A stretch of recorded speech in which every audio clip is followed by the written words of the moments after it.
रमण भगवान तीर्थंकर महावीर प्रभु के श्री चरणों में हमारी वंदना। परम उपकारी दादा गुरुदेवों के श्री चरणों में हमारी वंदना।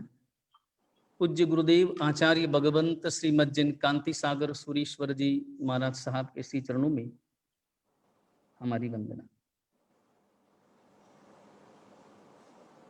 भारत जैन महामंडल द्वारा आयोजित विश्व मैत्री दिवस पर मुझे बोलने का यह तीसरा अवसर है।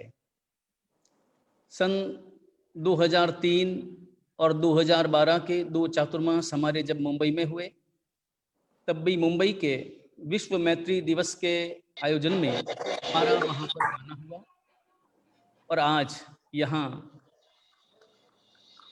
जहाज मंदिर में बैठे विश्व मैत्री दिवस से जुड़कर भारत जैन महामंडल के कार्यक्रम में बोलने का अवसर प्राप्त हो रहा है। निश्चित रूप से संपूर्ण जैन समाज के लिए यह परम सौभाग्य का विषय है कि जैन समाज के पास भारत जैन महामंडल और जीतो जैसी ऐसी संस्थाएं मौजूद है, जिन संस्थाओं में संपूर्ण जैन समाज का प्रतिनिधित्व होता है। अपने अपने गच्छ और अपनी अपनी परंपराओं के संगठन तो प्राय सर्वत्र मिलेंगे, लेकिन समस्त जैन समाज, जिसमें दिगंबर, श्वेतांबर, स्थानकवासी, तेरापंथी, मंदिर मार्गी, जिसमें खरतरगच्छ, तपागच्छ, तीन थुई, चार थुई, अंचलगच्छ, पायचंद गच्छ सभी जिसमें शामिल हों, निश्चित रूप से ऐसी संस्थाएं जैन समाज के लिए बड़े गौरव का विषय है। लेकिन भारत जैन महामंडल पर अब जिम्मेदारियां बहुत हैं, क्योंकि समय बहुत तेजी से बदल रहा है। वो समय जो 16वीं शताब्दी का था, वो समय आज से जो 50 वर्ष 100 वर्ष पुराना था, उसमें और आज के समय में लगातार परिवर्तन होता आ रहा है। वर्तमान का समय राजनीतिक वातावरण जिस हिसाब से बदल रहा है, जिस प्रकार से पूरे भारत में जातिवाद बढ़ रहा है और जिस हिसाब से वर्तमान का वातावरण और उसके परिदृश्य लगातार बदलते जा रहे हैं, उस आधार पर अभी जैन समाज को निश्चित रूप से यह तय करना होगा कि हम सभी संपूर्ण रूप से एकता के सूत्र में बन जाएं।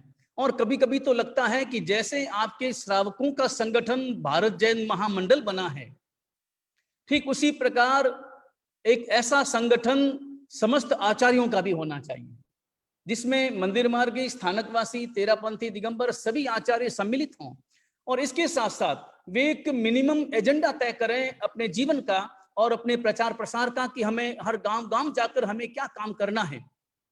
एक मिनिमम एजेंडा ऐसा हो जिसमें जो विवाद के विषय हों, जिनमें चाहे वस्त्रों का ले लें, चाहे मूर्ति पूजा का ले लें, चाहे मोहपत्ती इत्यादि का ले लें, इस प्रकार जो विवादित विषय हैं इनको मान लो एक तरफ रखें, लेकिन बाकी हमारे पास में लगभग 98% विषय ऐसे हैं जो हम सभी के एक हैं।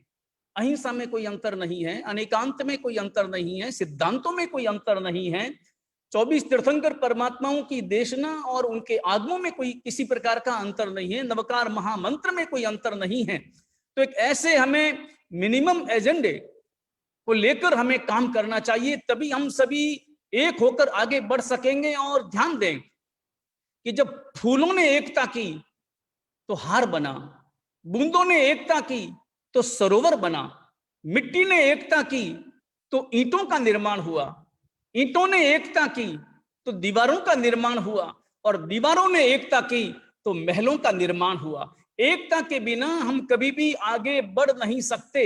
और हम कौन से वातावरण में जी रहे हैं, कभी हमने अपने समाज की ओर देखा है? केवल और केवल हम अपने गच्छ, अपने मत, अपने पंथ और अपने संप्रदायों का पोषण करने में लगे हैं। कोई ऐतराज नहीं, अपने अपने संप्रदायों के प्रति अपनी जिम्मेदारी होनी चाहिए, अपनी जिम्मेदारी को निभाएं, लेकिन अन्य पंथ जो भी हैं, अन्य संप्रदाय जो भी हैं, उनकी निंदा के बल पर हरगिज नहीं।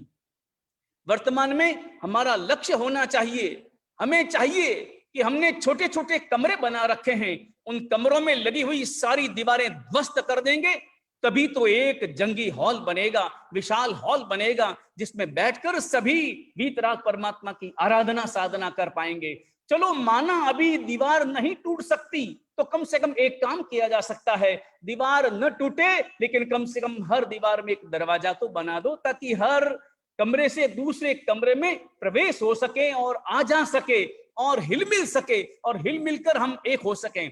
हालांकि समय में काफी परिवर्तन हुआ है। आज से 100 साल पहले का जो वातावरण था, उस वातावरण में आज के वातावरण में बहुत अंतर आया है। आज हम सब हिलते हैं, मिलते हैं, बोलते हैं और निंदाएं विकताएं भी स्वाभाविक रूप से कम हुई है। मगर फिर भी अभी हमें एकता के सूत्र में बंधना है, समाज की ओर हमें दृष्टिपात करना है और समाज की ओर दृष्टिपात करके समाज को और ज्यादा आगे से आगे बढ़ाना है। हमारी संख्या, हमारे जैन समाज की संख्या लगातार घटती जा रही है और घटती जा रही है। ये जितना चिंता का विषय है, उससे भी ज्यादा चिंता का विषय है कि जो भी जैन समाज के लोग हैं, युवा हैं, युवतियां हैं, बालिकाएं हैं, लोग हैं, उन लोगों के हृदय में, उन युवाओं के हृदय में धीरे धीरे अपने संतों के प्रति, साधु संतों के प्रति, अपने धर्म के प्रति, अपनी परंपराओं के प्रति, अपनी मर्यादाओं के प्रति धीरे धीरे श्रद्धा भी कम होती जा रही है। ये अपार अपने आप में चिंता का विषय है। ये जैन धर्म अपने आप में कितना वैज्ञानिक धर्म है और कभी अनुभव करें हम जैन धर्म की महानता का। हमारा जैन धर्म हर क्षेत्र में आगे रहा है। अभी अभी जैसा पूर्व वक्ताओं ने कहा था, मोतीलाल जी ने कहा था कि जैन समाज हर दृष्टि से आगे है, चाहे वो बुद्धिमत्ता का क्षेत्र हो, चाहे वो अर्थ का क्षेत्र हो, प्रतिभाओं का क्षेत्र हो, किसी क्षेत्र में जैन समाज कम नहीं है।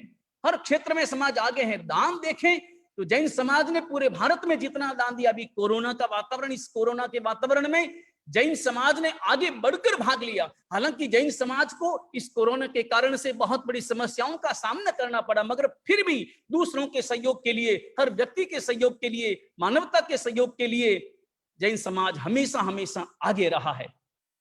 चाहे वो स्कूल निर्माण का क्षेत्र हो और चाहे वो हॉस्पिटल निर्माण का क्षेत्र हो, चाहे कहीं भूकंप आए, कहीं बाढ़ आए, कहीं कोई विपदा आए, मगर जैन समाज हर क्षेत्र में आगे रहा है। ऐसा हमारा जो जैन समाज है, केवल और केवल एकता के अभाव में हमारे जैन समाज की आवाज नहीं उठ पाती, हमारे जैन समाज की वो आवाज, वो वजन नहीं हो पाता। उसके लिए हम सभी को स्वाभाविक रूप से एक होना पड़ेगा और अपनी अपनी बाह्य व्यावहारिक जो हमें मर्यादाएं हैं उन्हें स्वीकार करना पड़ेगा। देखो, शास्त्रों की बात अलग है। हम शास्त्रों को लेकर के कभी चौथ की और कभी पंचमी के वातावरण में हम डूब जाते हैं। अरे भैया, ये पंचांग बनाया किसने? ये पंचांग बनाने वाले दूसरे लोग हैं, अजैन लोग हैं, ज्योतिषी लोग हैं, पंडित लोग हैं। उनके बनाए हुए पंचांग के आधार पर हम लोग आपस में लड़ते हैं। कभी एक तिथि के लिए लड़ते हैं, कभी 2 तिथि के लिए लड़ते हैं। ये लड़ने का समय नहीं है। अभी हम कौन से युग में जी रहे हैं? अगर आप दूसरों को देखो, आप बौद्ध धर्म को देखो, आप ईसाई धर्म को देखो, वे लगातार फैलते जा रहे हैं, लगातार बढ़ते जा रहे हैं। और जबकि जैन समाज एक ऐसा दर्शन लिए हुए है, जैन धर्म, इसके सिद्धांत ऐसे अनूठे सिद्धांत है, अगर सही ढंग से टीम वर्क के साथ में अगर काम करें तो पूरे विश्व में ये जैन धर्म फैल सकता है। और ऐसी संपदा किसी धर्म के पास में है? लगभग 18,000 साधु साध्वी, सर्वथा अपरिग्रही साधु साध्वी, त्यागी साधु साध्वी, पंच महाप्रधारी साधु साध्वी, 18,000 की संख्या में ऐसे साधु साध्वियों की बड़ी टीम किसके पास में है? अगर ये 18,000 साधु साध्वी एक एजेंडे को लेकर के पूरे भारत में निकल जाए तो पूरा भारत क्या, पूरे विश्व में परमात्मा महावीर का झंडा लहरा सकता है। मगर उसके लिए हम सभी को एक एजेंडा बनाना पड़ेगा और स्वयं के स्वार्थों का, अपने निजी स्वार्थों का त्याग करना पड़ेगा।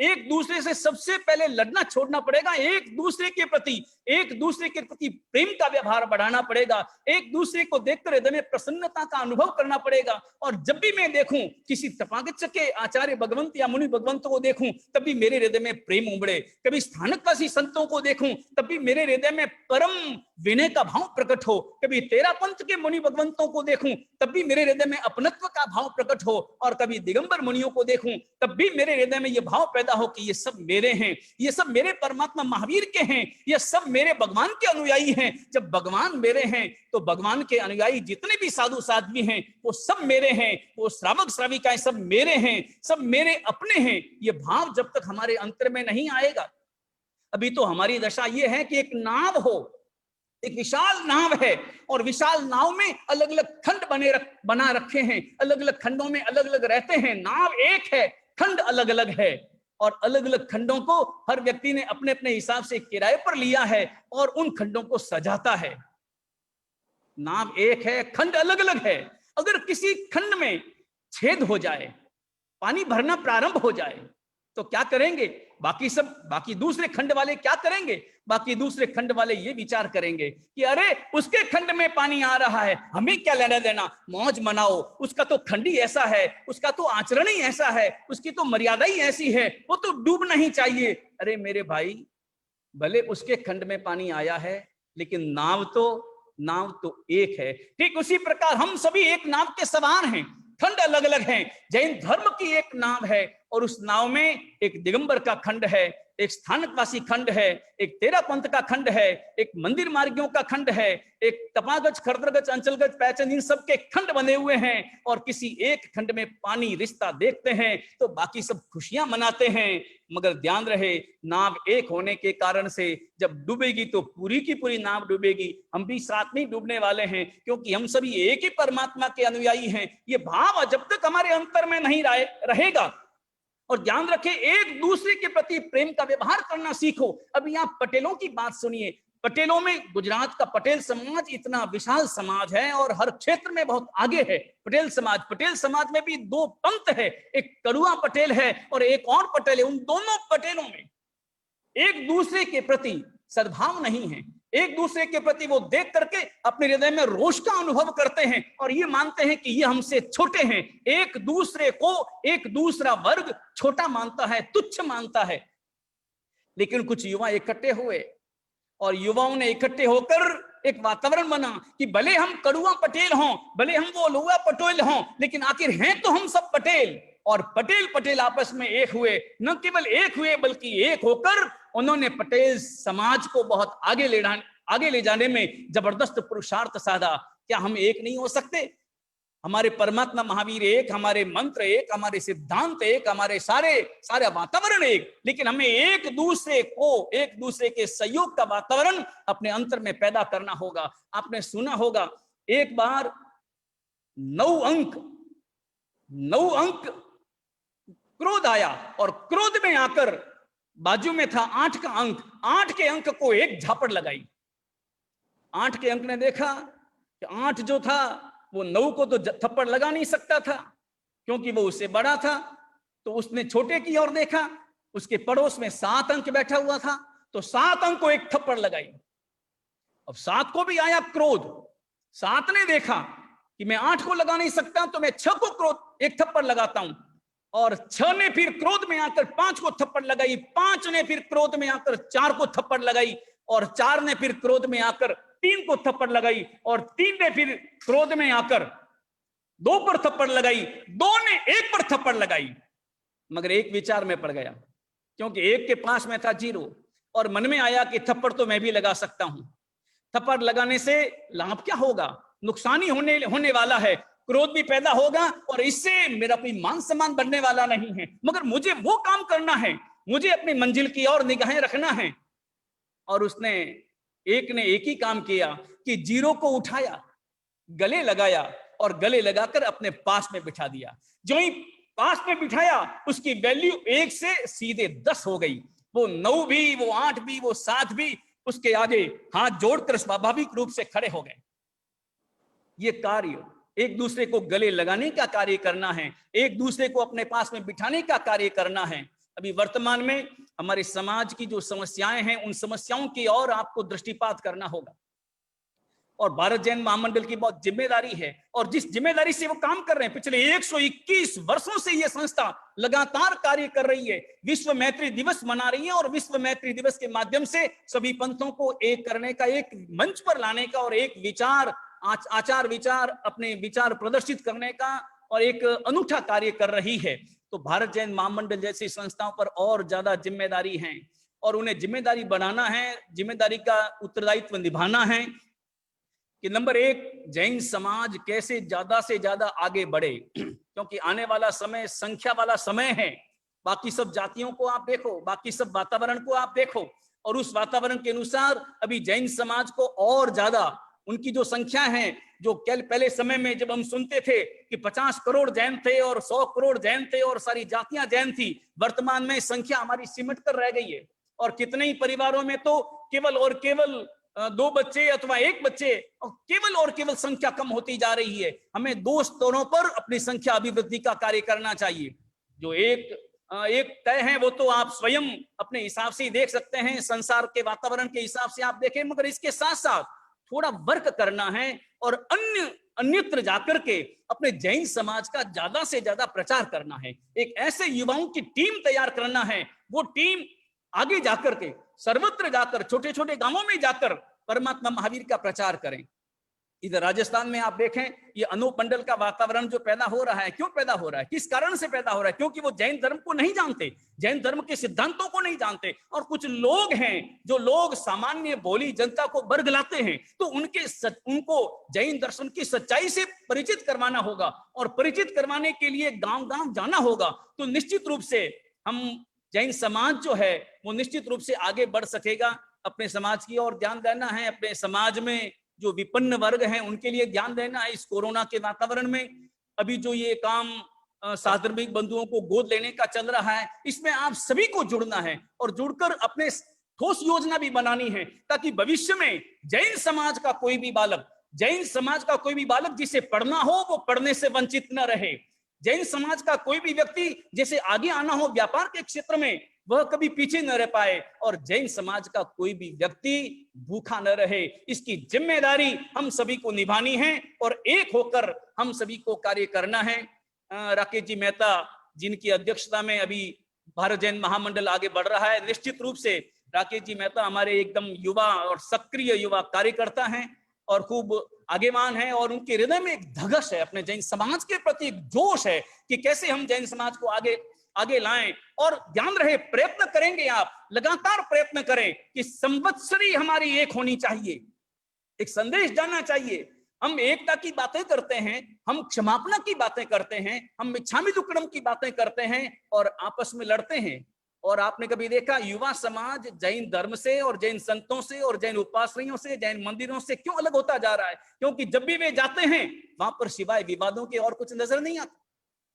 वो उपासना जो शांति के स्थान होने चाहिए, वो मंदिर जहां पर आपको समर्पण का संदेश मिलना चाहिए, और वहां पर यदि हमारे विवाद उपस्थित होते हैं तो निश्चित रूप से युवा समाज भटक जाएगा। उन युवाओं को वापस अपने साथ में जोड़ना है और इसके लिए सबसे बड़ी भूमिका साधु संतों को निभानी है और श्रावक श्राविकाओं को ज्यादा से ज्यादा संपर्क करके, भारत जैन महामंडल के कार्यकर्ताओं को ज्यादा से ज्यादा संपर्क करके उनके साथ में हिल मिल करके संवत्सरी के विषय में एक होना है। और मेरी तो ये स्पष्ट रूप से सोच है कि आज नहीं तो कल समाज को करना होगा, संपूर्ण जैनाचार्यों को एक होना पड़ेगा और संवत्सरी की एक घोषणा करनी ही पड़ेगी। आज नहीं तो कल हम आश्वस्त हैं और निश्चित रूप से हम तो एकदम सकारात्मक सोच वाले हैं, आशावादी हैं। आज नहीं तो कल 2 साल बाद, 3 साल बाद, 4 साल बाद निश्चित रूप से संवत्सरी एक होगी। और जिस रोज संवत्सरी एक होगी, भारत जैन महामंडल का अपने आप में एक जो प्रमुख उसका जो एजेंडा है, वो एजेंडा अपने आप में सार्थक होगा।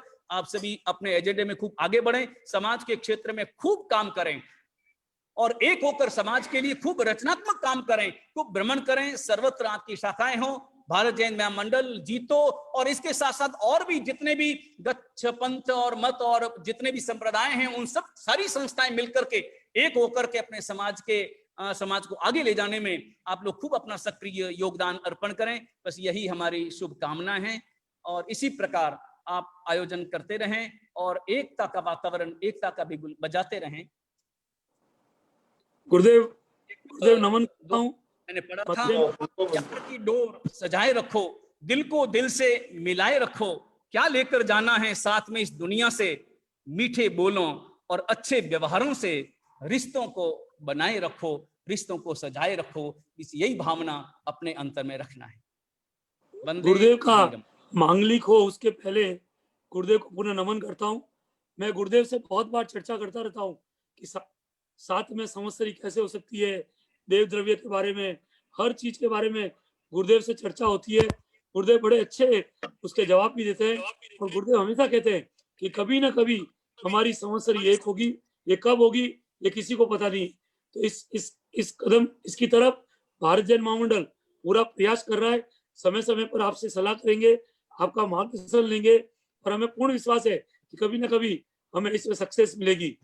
गुरुदेव, जो आपने कहा है साधु संगठन, साधु मंडल का संगठन बने, इसमें कहीं पे भी भारत जैन महामंडल कोई भी कार्य कर सके, कोई ऑफिशियल सेक्रेटरिएट का कार्य कर सके, तो उसके लिए हम हमारी सेवाएं देने के लिए तत्पर है। और राजेश जी, अब आप गुरुदेव मांगलिक करें, उसके पहले जो भी गुरुदेव के मंगलाचरण के पहले मैं निवेदन करूंगा हमारे राष्ट्रीय ट्रेजरर श्री गणपत जी कोठारी से कि वो वोट ऑफ थैंक्स का संबोधन करें।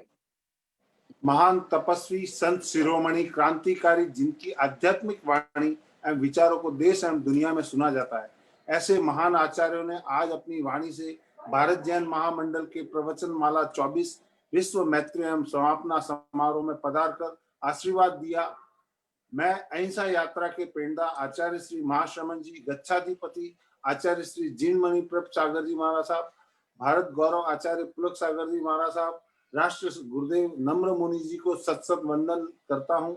भारत जैन महामंडल के मंच से आपके श्री मुख से उद्बोधन कर माहिती कृपा की एवं अखंड जैन समाज को आशीर्वाद दिया।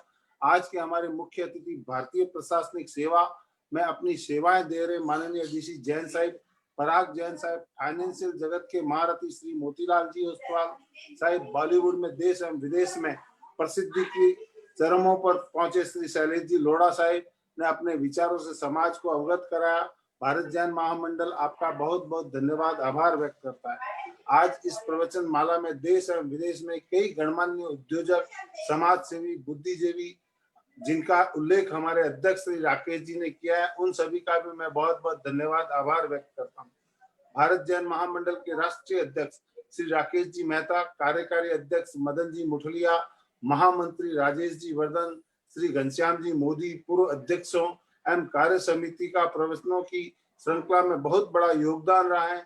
अध्यक्ष जी ने पूर्व अध्यक्षों एवं किए गए कार्यों और अधिक गति देने हेतु भारत जैन महामंडल में कई योजनाओं को सक्रिय करने एवं बढ़ाने हेतु विदेशों में रह रहे कई जैन परिवारों को जोड़ने एवं समाज के कार्यों को बढ़ाने हेतु विदेश का प्रभार श्री संजय जी लोढ़ा को दिया है। विभिन्न शाखाओं को खोलने के लिए श्री गणपत जी बंसाली एवं कार्य समिति के सभी सदस्यों का बहुत बहुत धन्यवाद और आज की इस प्रवचन माला में सम्मिलित सभी महानुभावों का खूब खूब धन्यवाद। जय जिनेन्द्र। गुरुदेव मांगलिक।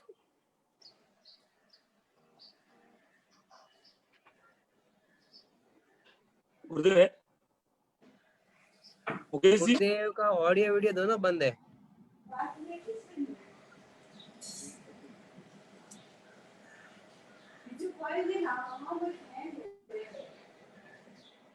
गुरुदेव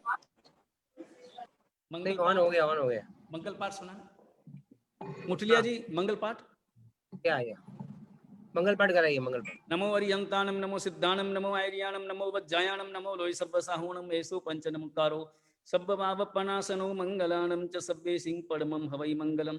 चत्तारि मंगलम अरियंता मंगलम, सिद्धा मंगलम, साहु मंगलम, केवली पन्नत्तो धम्मो मंगलम। चत्तारि लोगुत्तमा अरियंता लोगुत्तमा, सिद्धा लोगुत्तमा, साहु लोगुत्तमा, केवली पन्नत्तो धम्मो लोगुत्तमो। चत्तारि शरणं प्रपज्जामि, अरिहन्ते शरणं प्रपज्जामि, सिद्धे शरणं प्रपज्जामि, साहु शरणं प्रपज्जामि, केवली पन्नत्तं धम्मं शरणं प्रपज्जामि। मंगलम भगवान वीरो, मंगलम गौतमः प्रभुः, मंगलम स्थूलिभद्राद्या जैन धर्मोऽस्तु मंगलम। ओम नमो जिनानं शरणानं मंगलानं लघुत्तमानं राम ह्रीं रूं रैं रौं ग्रह अस्याउषा त्रैलोक्यललामभूताय क्षुद्रोपद्रवशमनाय अर्हते नमः स्वाहा। सर्वमंगलमांगल्यं सर्वकल्याणकारणं प्रधानं सर्वधर्माणां जैनं जयति शासनम्। धन्यवाद गुरुदेव।